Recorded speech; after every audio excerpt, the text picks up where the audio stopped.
Hello，大家好，歡迎嚟到啫喱學煮，我係啫喱。今日呢，我會用豬扒啦，同大家分享一道好好味嘅餸噶喎。今日呢條片呢，大家一定要睇到最後，因為呢道餸嘅靈魂配料，我哋會最後先至放落去噶。如果冇咗呢一樣配料嘅話呢，呢道餸成件事就唔同晒噶啦。而家呢，我哋會切咗豬扒先，我哋用手撳住塊豬扒啦。住斜刀大概45度角左右，咁就將啲豬扒切成薄片。咁樣切嘅豬扒呢，一陣間我哋醃嘅時候呢，佢就會好容易入味噶啦。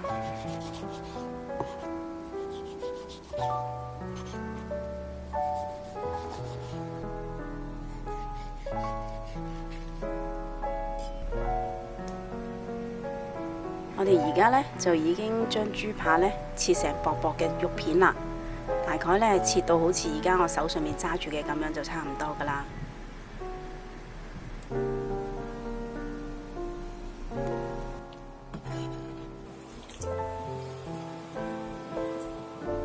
我哋而家開始落味醃肉啦，咁我哋會落咗少少粟粉先，跟住呢會落啲糖噶喎，同埋要落少少生抽啦。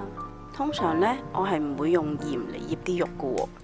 因為呢，鹽係會令肉嘅纖維收緊，咁樣呢就會令到啲肉變硬，咁煮出嚟呢就唔會亂滑噶啦。仲有我會落翻少少嘅鮑魚汁啦。如果你哋冇嘅話呢，用雞粉或者係蠔油都得嘅。只不過呢，我個人覺得啦，鮑魚汁係會令到啲豬肉更加鮮味嘅，咁所以我會落鮑魚汁。好，落好晒所有嘅調味料，咁而家我哋就將佢撈勻咗先啦。撈勻咗佢哋之後啦，咁我仲會落翻少少油嘅喎。等啲油呢係將啲調味料同埋肉汁鎖住嘅喎。咁我哋同樣地啦，都係要將佢撈勻佢噶。跟住我會將撈好嘅豬肉片啦放落個細碟度嘅，因為之前個碟太大。但係我個蒸爐又好細喎，咁就放唔落個大碟嘅，咁我就轉嚟個細碟度啦。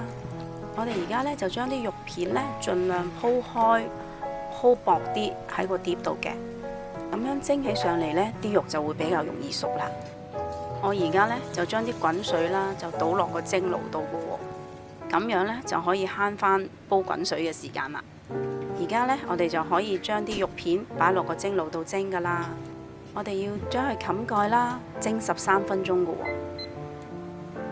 喎。13分鐘過咗去啦，我哋而家呢睇到肉片已經係蒸熟咗噶啦。我將碟肉片夾咗出嚟先。好啦，而家我哋呢就要落我哋呢一道餸嘅靈魂配料啦。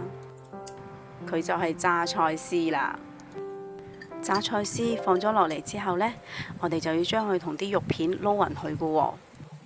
大家唔好睇少啲榨菜絲噃，佢嘅口感係好爽脆啦，同埋呢，佢仲有佢自己獨特嘅酸味同埋鹹味，佢嘅味道係非常之唔錯㗎。而家將佢撈咗落啲蒸肉片度呢，係可以將成道餸嘅味道呢係提升晒㗎。好啦。咁而家我呢，就開始試食啦，同大家分享下啲味道啊！